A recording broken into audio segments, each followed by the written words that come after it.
Okay, so we're gonna go over what I think is one of the best exercises for the foot and ankle. So it's called prayer pose of the foot and ankle, and so it's basically going after a muscle called the posterior tibialis, which is basically runs right through this ridge right in here on the inner part of the ankle, right down to the arch of the foot. And what it's designed to do is when you land, when you're running, it's designed to kind of hold your foot steady and prevents this motion, this bone, the medial malleolus, from dipping over the arch, which is a big no-no. In some circles, that's considered overpronation.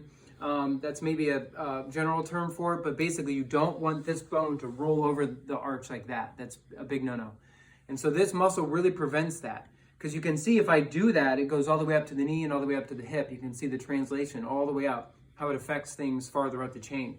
So if I can keep this muscle strong and steady over the course of a long run, then that's basically, I'm going to eliminate all sorts of injuries. Basically, if you have trouble with this, you're going to get like stress fractures and through the shin here and through the foot. You're also going to get like shin splints and even some Achilles issues, because when you land and your foot does this sort of motion, the Achilles will bow, and it doesn't like that. The Achilles likes to move in a north to south fashion. It doesn't like to move east-west. So basically, all you're going to do, it's super simple. So that's what I like, simple exercises that are really effective. You should do this every day. Simple, your legs are going to be straight. You're not going to bend the knees. You're not going to mess with the hips. You're going to be in this kind of hurdle stretch here. Basically, you're going to just try to touch the bottom of your feet together, just like a prayer pose for your hand. So you're just like this, and over the course of 2 minutes, you should do this after you run on a daily basis, but hold it for 2 minutes. You're going to constantly try to touch the bottom of your feet together. So even after 10 to 15 seconds, you're going to feel a nice burn right through that ridge there, right where that muscle is.